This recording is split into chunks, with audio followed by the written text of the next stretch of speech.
नमस्ते बच्चों, अभिषेक sir math classes में आपका स्वागत है। आज ये आपकी फिजिक्स की क्लास है।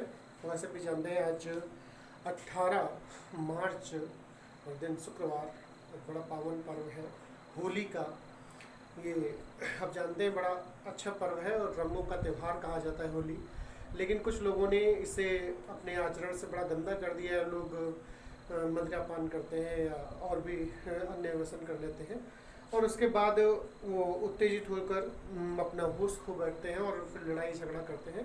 तो हम आप लोगों से अनुरोध करेंगे कि कदापि ऐसा ना करें। अरे आप अगर ऐसा करेंगे तो आप ये सोचिए कि आप अपने बच्चों को क्या सीख देना चाहते हैं, है ना।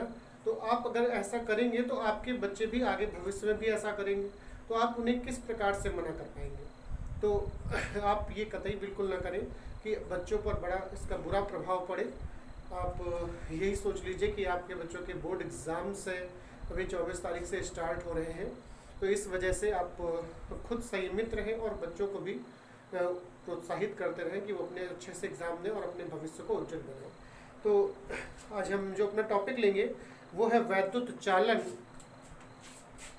टॉपिक है वैद्युत चालन। ये चैप्टर दिया गया है वैद्युत चालन। तो आज हम इसकी बात करेंगे। इसमें हम मुक्त इलेक्ट्रॉनों के बारे में पढ़ेंगे। पिछला चैप्टर वैद्युत धारिता आप लोगों ने पढ़ लिया, अच्छे से पढ़ लिया, समझ में भी आ गया होगा। और आप देख रहे हैं कि बहुत तेज़ी से रिवीजन में कराने की कोशिश कर रहा हूँ कि जितने ज़्यादा से ज़्यादा टॉपिक्स आपके जितना ज़्यादा कवर हो सके मैं कोशिश करूँगा पूरा कवर करने की। चलिए, अगर पिछला वीडियो आपको अच्छा लगा तो लाइक शेयर जरूर करते रहें, कमेंट करके जरूर बताएं कि आपको वीडियो कैसा लगा है। और जिन लोगों ने चैनल को सब्सक्राइब नहीं किया है वो चैनल को सब्सक्राइब कर लें। एक बार फिर मैं आप लोगों से कहूँगा, आप रंग खेलिए, मस्ती से खेलिए और अपने दोस्तों के साथ एंजॉय खूब कीजिए। लेकिन ये जो आधे घंटे की क्लास है, ये आधे घंटे 20 मिनट या 25 मिनट की जो क्लास है, आप इसे बिल्कुल भी कतई मिस न करें। किसी भी टाइम थोड़ा समय निकाल के अपनी क्लास को देखें और अपना इस प्रकार से रिवीजन करते रहें और होली भी खेल लीजिए। वही कहते हैं कि हुड़दंग मचाइए लेकिन हुड़दंगा ना कीजिए। मतलब आप रंग खेलिए, हर्षोल्लास के साथ खेलिए। हुड़दंगा मचाने का मतलब है आप किसी से लड़ाई झगड़ा ना कीजिए। तो होली की आप लोगों को, आपके परिवार को बहुत बहुत शुभकामनाएं। तो हम अपने चैप्टर की तरफ पढ़ते हैं जो है वैद्युत चालन। जैसे धारा, वैद्युत धारा होती क्या है। तो पूरा चैप्टर पढ़ाने से पहले कुछ छोटी छोटी चीज़ें जो हैं उनके बारे में जान लेना बहुत आवश्यक है कि वैद्युत धारा होती क्या है। वैद्युत धारा को कहते हैं कि आवेशों के प्रवाह की दर को, वैद्युत धारा जो है, वैद्युत धारा कहते हैं आवेश के प्रवाह की दर को वैद्युत धारा कहा जाता है। आवेश के प्रवाह की दर को वैद्युत धारा कहते हैं। और आवेश का प्रवाह मतलब अगर हम ये मान लें कि किसी चालक या किसी परिपथ में, किसी परिचालक में 30 सेकंड में प्रवाहित आवेश जो है, प्रवाहित आवेश वो क्यू कूलाम है, क्यू कूलाम। तो फिर एक सेकंड में प्रवाहित आवेश कितना होगा। क्लियर हुआ, पॉइंट समझ में आ गया। जैसे आप लोग कक्षा 6, 7, 8 में पढ़ते थे कि 5 पेनों का मूल्य 15 रुपए है, तो एक पेन का मूल्य क्या होगा, लिखते थे चूंकि 5 पेनों का मूल्य बराबर 15 रुपए, इसलिए एक पेन का मूल्य बराबर 15/5, तो आया आंसर 3। क्लियर हो गया। तो बिल्कुल वैसा ही है कि 30 सेकंड में प्रवाहित आवेश जो है वो क्यू कूलाम है, तो एक सेकंड में प्रवाहित आवेश क्या होगा, तो हो जाएगा Q/T, कूलाम और बटा सेकंड। क्लियर हुआ। तो एक सेकंड में जो प्रवाहित आवेश आया है उसे कहते हैं धारा। एक सेकंड में जो प्रवाहित, और इसे हम कहेंगे I, धारा को I से लिखते हैं तो I बराबर फॉर्मूला बनता है Q/T, कूलाम प्रति सेकंड। क्लियर हुआ, कूलाम प्रति सेकंड। इसी से फॉर्मूला बनता है Q = IT। क्लियर हो गया, इसी से फॉर्मूला बना है Q = IT। फटाफट नोट करते रहें। मुक्त इलेक्ट्रॉन क्या होते हैं इसके बारे में पहले समझ लीजिए। मुक्त इलेक्ट्रॉन अब सिंपल अगर बात करें जो बुकों में लिखी होती है। अब बुक्स में जो लिखी है, आपको जो लिखाई गई है आप उसे पढ़ लीजिए, लेकिन हम जो बता रहे हैं उसे बस समझ लीजिए। आप मुक्त इलेक्ट्रॉन के बारे में जान जाएंगे। आपने कभी अनुभव किया होगा जैसे कि मान लेते हैं किसी धातु की प्लेट या चादर को आप धूप में रख दें, थोड़ी देर बाद देखेंगे धूप अगर हल्की है तो वो धीरे धीरे गर्म होगी, और बहुत तेज होगी तो बहुत तेजी से गर्म हो जाएगी। तो आप उसके ऊपर थोड़ा सा, चादर से थोड़ा सा ऊपर ऐसे हाथ लगाएं तो हमें उसकी तचन का अनुभव होगा, मालूम देगा हाँ ये गर्म हो रही है। तो ये गर्मी जो हाथ में लगी, ये गर्मी क्यों लगी? इसका मतलब है कि उस धातु से मुक्त इलेक्ट्रॉन उत्सर्जित हो रहे हैं। क्लियर हुआ? उस धातु से जो मुक्त इलेक्ट्रॉन है वो उत्सर्जित हो रहे हैं। अच्छा, ये उत्सर्जित होते क्यों हैं? तो आपने नाभिक के बारे में पढ़ा है। नाभिक के बारे में, नाभिक आप जानते हैं एक छोटा सा नाभिक होता है परमाणु के भीतर। परमाणु के भीतर एक छोटा सा भाग होता है, धनावेशित होता है, धनावेश होता है। उसके ये छोटा सा भाग होता है, छोटा सा भाग, इसके अंदर प्रोटॉन और न्यूट्रॉन होते हैं। आप जानते हैं न्यूट्रॉन जो है ये आवेश रहित है। ये न्यूट्रॉन है, न्यूट्रॉन जो है ये आवेश रहित है। ये आवेश रहित होने पर कोई भी आवेश नहीं होता। आप जानते हैं आवेश दो प्रकार के होते हैं, एक पॉजिटिव और दूसरा निगेटिव, एक धनात्मक और दूसरा ऋणात्मक। लेकिन न्यूट्रॉन पर न धनात्मक आवेश होता है और न ही ऋणात्मक आवेश होता है, मतलब न्यूट्रॉन जो है आवेश रहित, उन पर कोई आवेश नहीं होता। अच्छा, ये जो P है इसे कहते हैं प्रोटॉन, और इस पर जो आवेश होता है वो होता है धनात्मक। इस पर जो आवेश होगा वो होता है धनात्मक। तो ये होते हैं नाभिक के भीतर, प्रोटॉन और न्यूट्रॉन, ये दो चीजें जो है वो नाभिक के भीतर होती हैं। अच्छा, अब एक तीसरा इसका मूल कण आता है इलेक्ट्रॉन। इलेक्ट्रॉन पढ़ा होगा आपने। आप जानते हैं कि इलेक्ट्रॉन जो है वो नाभिक की जो चारों ओर जो कक्षाएं होती हैं, नाभिक के चारों ओर जो कक्षाएं होंगी, इनमें इलेक्ट्रॉन घूमते रहते हैं। इनमें इलेक्ट्रॉन जो है वो घूमते रहते हैं। क्लियर हो गया? इसके अंदर इलेक्ट्रॉन घूमेंगे। ये मान लेते हैं इलेक्ट्रॉन है, हो सकता है कम ज्यादा हो गई, उससे कोई खास मतलब नहीं है।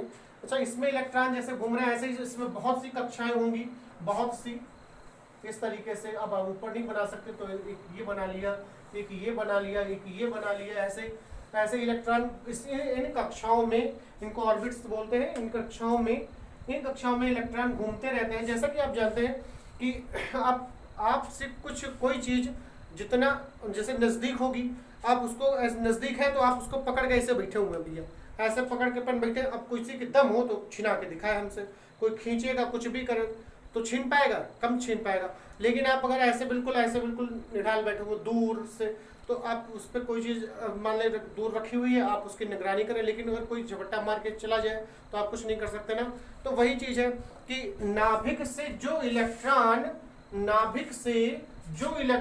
जितना ज़्यादा दूर होगा, नाभिक से जो इलेक्ट्रॉन जितना ज़्यादा दूर होगा, क्योंकि आप जानते हैं इलेक्ट्रॉन जो है इस पर ऋणात्मक आवेश होता है, ये ऋणावेशित होते हैं,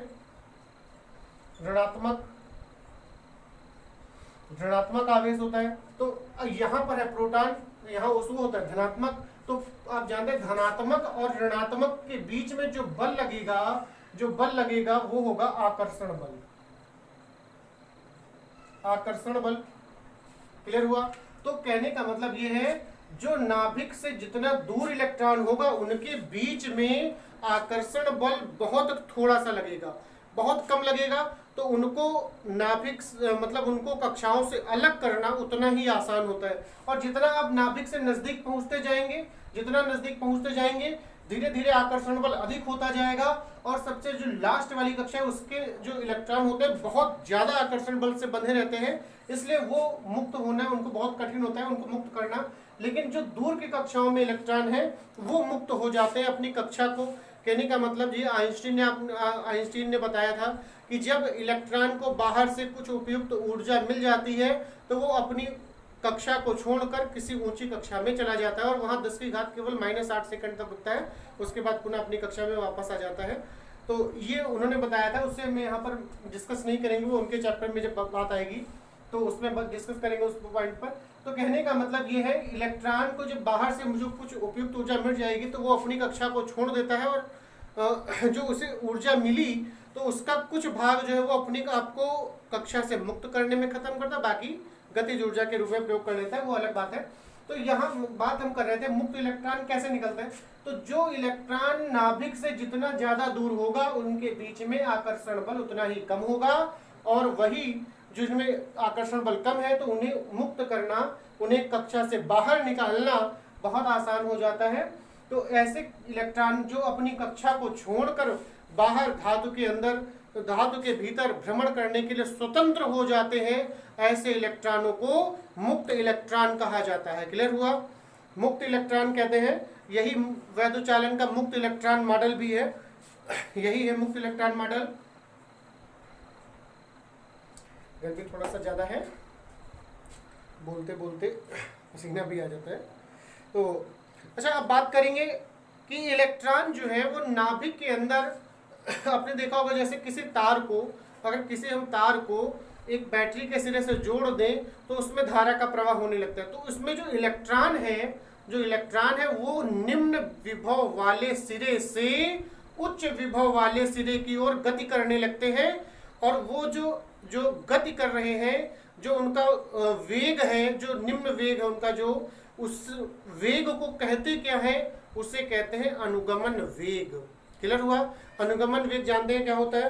कहा जाता है जब किसी धातु के तार को एक बैटरी से जोड़कर उसके सिरों के बीच विभवांतर स्थापित किया जाता है, उसके सिरों के बीच विभवांतर स्थापित किया जाता है, तो मुक्त इलेक्ट्रॉन निम्न विभव वाले सिरे से उच्च विभव वाले सिरे की ओर एक सूक्ष्म नियत वेग से गति करने लगते हैं। इस सूक्ष्म नियत वेग को ही मुक्त इलेक्ट्रॉनों का अनुगमन वेग कहा जाता है, और अनुगमन वेग को Vd से लिखा जाता है, V और सिफिक्स में आएगा D। क्लियर हुआ? इसे कहते हैं अनुगमन वेग। अनुगमन वेग, या फिर इसे बोलते हैं या अपवाह वेग। अपवाह वेग। अच्छा, अब इसको लिखने का ढंग क्या हुआ? Vd क्यों लिखते हैं? क्योंकि अनुगमन वेग को हम इंग्लिश में बोलते हैं ड्रिफ्ट वेलोसिटी। ड्रिफ्ट वेलोसिटी, तो इसलिए V और सिफिक्स में D लगाया हुआ है, वेलोसिटी ऑफ ड्रिफ्ट, मतलब ड्रिफ्ट वेलोसिटी यहाँ पर है, और इसे बोलते हैं अनुगमन वेग। क्लियर हो गया? उसके बाद आता है धारा घनत्व। ये छोटी, इस चैप्टर में बहुत छोटी छोटी सी परिभाषाएं हैं, और ये एग्जाम में बहुत पूछी जाती है। पूछ देता है कि धारा घनत्व को परिभाषित कीजिए और उसका मात्रक लिखिए। धारा घनत्व, तो धारा घनत्व को हम J से लिखते हैं, और J बराबर होता है I/A। कहने का मतलब है किसी धारावाही चालक के किसी बिंदु पर प्रति एकांक क्षेत्रफल से अभिलंबवत गुजरने वाली धारा को उस बिंदु पर धारा घनत्व कहते हैं, और J बराबर होता है, J बराबर I/A। तो आप जानते हैं I क्या है? धारा है, और इसका मात्रक होता है एम्पियर, और बटा A क्या है? ये क्षेत्रफल है, और क्षेत्रफल का होता है मीटर स्क्वायर। तो धारा घनत्व का जो मात्रक होता है उसे लिखते हैं एम्पियर प्रति मीटर स्क्वायर। क्लियर हुआ? ये धारा घनत्व का मात्रक है, धारा घनत्व, धारा घनत्व, और लिखते हैं उसे J से। क्लियर हुआ? और एक इसमें व्यंजक आता है, छोटा सा व्यंजक है, पूछ देता है कि धारा घनत्व, सॉरी धारा घनत्व की बात नहीं करेंगे, हम बात करेंगे वैद्युत धारा तथा अनुगमन वेग में संबंध की। बाद में धारा घनत्व को लाएंगे। वैद्युत धारा और अनुगमन वेग के बारे में कभी कभी पूछ देता है, संबंध के बारे में पूछता है, बहुत इंपॉर्टेंट पॉइंट है ये। पूछ देता है वैद्युत धारा तथा अनुगमन वेग के संबंध को स्थापित कीजिए, या वैद्युत धारा तथा अनुगमन वेग में क्या संबंध है, इसे स्थापित कीजिए। क्लियर हुआ? तो वैद्युत धारा तथा अनुगमन वेग में संबंध को यहाँ पर देखेंगे कैसे करते हैं। कहते हैं माना किसी चालक तार में I एम्पियर की वैद्युत धारा प्रवाहित हो रही है। माना किसी चालक तार में I एम्पियर की वैद्युत धारा प्रवाहित हो रही है, तो t सेकंड में तार के परिच्छेद से गुजरने वाले मुक्त इलेक्ट्रॉनों द्वारा प्रवाहित आवेश, Q बराबर Q बराबर IT होगा तो धारा हो जाएगी I बराबर Q बटा T। क्लियर हो गया? हम इसे समीकरण 1 लिख लेते हैं, I बराबर Q बटा T। तो अगर मान लें कि माना तार के अनुप्रस्थ परिच्छेद का क्षेत्रफल अनुप्रस्थ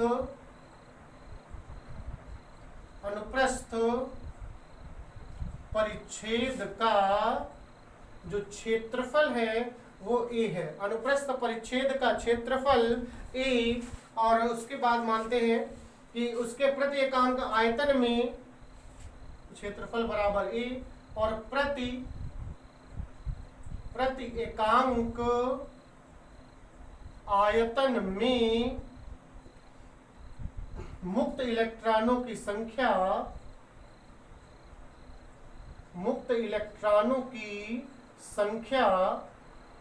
बराबर n मान लिया, और तथा इलेक्ट्रॉनों का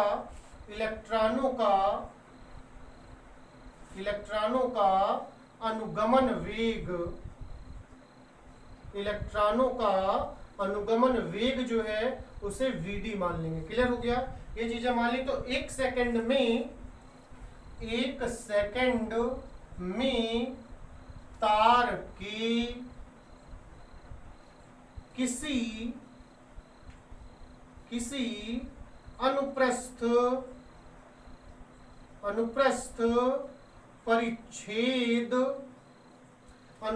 परिच्छेद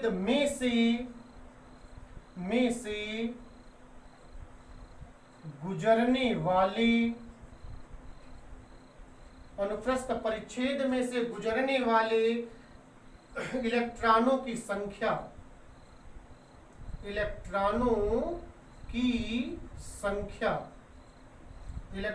संख्या होगी NaVd। क्लियर हो गया? NaVd। तो ये 1 सेकंड की बात थी। अगर हम बात करें कि t सेकंड में इलेक्ट्रॉनों की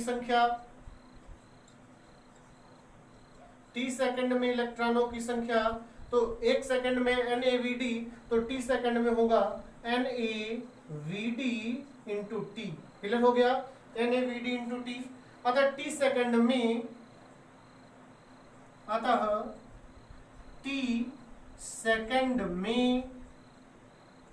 गुजरने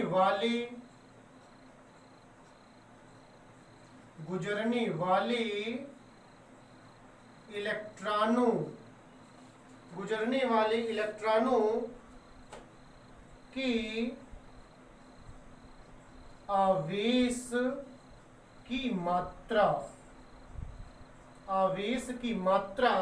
आवेश की मात्रा के लिए आपने फार्मूला पढ़ा है Q बराबर NE। ये फार्मूला पढ़ा है Q बराबर NE। तो आप यहाँ पर देखेंगे तो Q क्या है, पहले से समझ लीजिए Q क्या है। Q है आवेश, Q होगा आवेश। N जो है ये होता है इलेक्ट्रॉनों की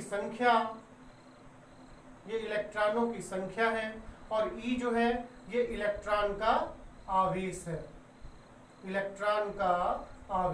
क्लियर हो गया? तो मतलब क्या हुआ, आवेश की जो मात्रा है, मतलब आवेश बराबर, केवल समझने भर के लिए इसे लिखे, आवेश बराबर क्या होगा कि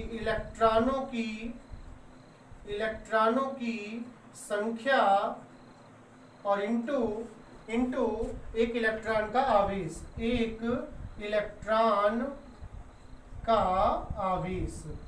ये लाइन को आपको लिखना नहीं है, केवल समझना है। तो आवेश मतलब Q बराबर इलेक्ट्रॉनों की संख्या। बात हम यहाँ पर t सेकंड की कर रहे हैं कि t सेकंड में जो इलेक्ट्रॉन गुजर रहे हैं उनसे कितना आवेश प्राप्त होगा। तो t सेकंड में जो इलेक्ट्रॉन गुजर रहे हैं उनकी संख्या है NaVd इंटू टी। तो इलेक्ट्रॉनों की संख्या की जगह पर लिखेंगे NaVd इंटू टी, और इंटू आप जानते हैं एक इलेक्ट्रॉन का जो आवेश है वो होता है E। क्लियर हो गया? तो हम यहाँ पर ये लाइन जो लिखेंगे तो उसे डायरेक्ट लिखेंगे Q बराबर NaVd इंटू टी और इंटू E। इसको लिखने की खास जरूरत नहीं है, अगर आप लिख भी देते हैं तो बहुत अच्छी बात है, याद रहे तो लिख सकते हैं, बहुत अच्छी बात है। लेकिन अगर देखा जाए अगर ना याद रहे तो कोई बात नहीं, आप डायरेक्ट लिख सकते हैं Q बराबर NaVd इंटू टी और इंटू E। अब यही मान हम समीकरण 1 में लगाएंगे। समीकरण 1 में मान लगा देते हैं। तो समीकरण 1 आपकी जो थी वो थी I बराबर, यहां लिखेंगे पहले समीकरण 1 से, समीकरण 1 से, और समीकरण जो 1 थी वो थी I बराबर Q बटा T। क्लियर हो गया? तो I बराबर Q की जगह पर मान लगाएंगे तो होगा NA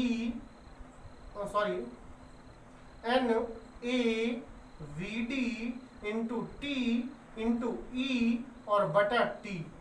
क्लियर हो गया? तो T और T दोनों कट जाएंगे तो I बराबर होगा NEA VD।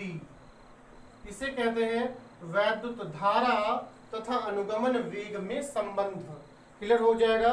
वैद्युत धारा तथा अनुगमन वेग में संबंध नोट कर लीजिए फटाफट। वैद्युत धारा तथा अनुगमन वेग में संबंध हो गया है। उसी के बाद एक ऐसे में पूछ देता है कि धारा घनत्व तथा अनुगमन वेग में क्या संबंध है। धारा घनत्व तथा अनुगमन वेग में संबंध, धारा घनत्व तथा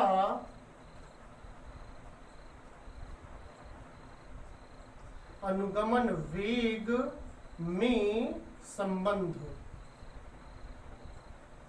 ये संबंध भी पूछा जाएगा। तो आपको ये शुरुआत से ही करना होगा, क्योंकि आप जानते हैं बस इतना केवल इसमें, और जब ये पूछ दिया जाएगा तो आपको पूरा करना है यहाँ तक। उसके बाद थोड़ा सा और जोड़ना है। क्या जोड़ेंगे?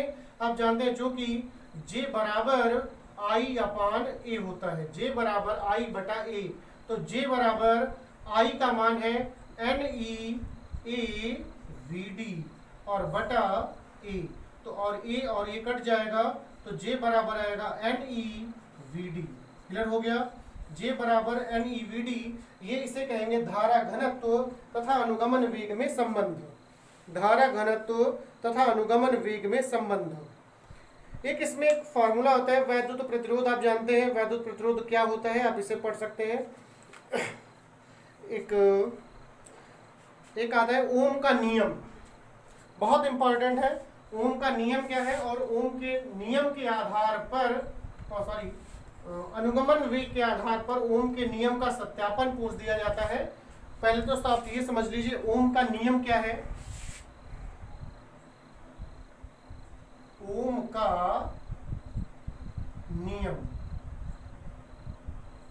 तो बहुत लोगों ने, हमने बहुत लोगों से पूछा और बहुत बच्चे ऐसे जवाब देते हैं V बराबर IR, ये ओम का नियम है। ओम का नियम V बराबर IR गलत है। ये ओम ने कभी कहा ही नहीं कि V बराबर IR होता है। ओम का नियम होता है, ओम का नियम कहा गया है यदि किसी चालक की भौतिक अवस्थाएं जैसे ताप अथवा दाब आदि में कोई परिवर्तन न किया जाए, कोई परिवर्तन न हो, तो चालक के सिरों पर विभवांतर तथा उसमें बहने वाली धारा का अनुपात नियत होता है। क्लियर हो गया?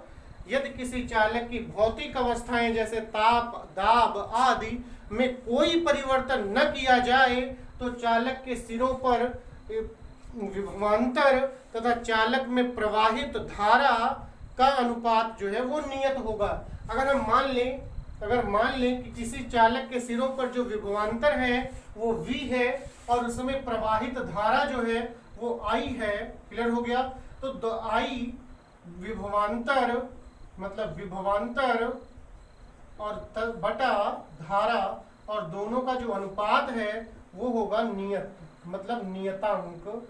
मतलब हो जाएगा कि V बटा I बराबर नियतांक, V बटा I बराबर नियतांक। ये ओम का नियम है। और जो आप बताते हैं V बराबर IR, ये ओम का नियम नहीं है। क्लियर हुआ? V बराबर IR, V मतलब विभवांतर, धारा और प्रतिरोध में जब संबंध पूछा जाए तो V बराबर IR आप बता सकते हैं। लेकिन जब कभी भी ओम का नियम आपसे पूछा जाएगा तो आप वहां पर V बराबर IR नहीं कहेंगे। ये आपने कक्षा 10 तक जो भी आपने पढ़ा, जिस प्रकार से पढ़ा वो अलग बात थी। आप इंटर लेवल में आ गए, थोड़ा इसे विस्तार से पढ़ेंगे कि ओम का नियम जो है वो v बटा i बराबर नियतांक होता है, जैसा कि इनकी परिभाषा में बताया गया है। यदि किसी चालक की भौतिक अवस्थाएं जैसे ताप, दाब आदि में कोई परिवर्तन न किया जाए तो चालक के सिरों पर स्थापित विभवांतर, आरोपित विभवांतर तथा चालक में प्रवाहित धारा दोनों का जो अनुपात है वो एक नियतांक होगा। उसके बाद वो अलग बात है कि हम नियतांक की जगह पर v बटा i बराबर r का प्रयोग करते हैं, और जहां r एक नियतांक है, इस r को वैद्युत प्रतिरोध कहते हैं। वैद्युत प्रतिरोध, r को वैद्युत प्रतिरोध कहा जाता है। तो फॉर्मूला बनता है v बटा i बराबर r या v बराबर i r। क्लियर हो गया? अब आया v बराबर i r, लेकिन ओम ने ये नहीं बताया था। ओम ने कहा था v बटा i बराबर नियतांक। क्लियर हो गया? अनुगमन वेग के आधार पर या मुक्त इलेक्ट्रॉनों के अनुगमन वेग या अपवाह वेग के आधार पर ओम के नियम का जो सत्यापन है उसे हम अगली क्लास में देखेंगे। तो आपको आज की क्लास कैसी लगी है तो आप उसे रिवीजन भी कर लें, और ये जो अनुगमन वेग के आधार पर ओम के नियम का सत्यापन, इसे भी थोड़ा सा पढ़ लें, जिससे आपको ये जब हम पढ़ाएंगे या बताएंगे इसके बारे में तो आपको थोड़ा और आसानी लगेगी, समझने में भी आसान हो जाएगा। तो एक बार फिर आप लोगों को और आपके परिवार को होली की बहुत बहुत शुभकामनाएं। आप अच्छे से जो अपना त्यौहार है इसे अच्छे से हर्षोल्लास के साथ मनाएं, और आशा करते हैं आप लोग बिल्कुल स्वस्थ होंगे, मस्त होंगे, व्यस्त होंगे। तो धन्यवाद क्लास।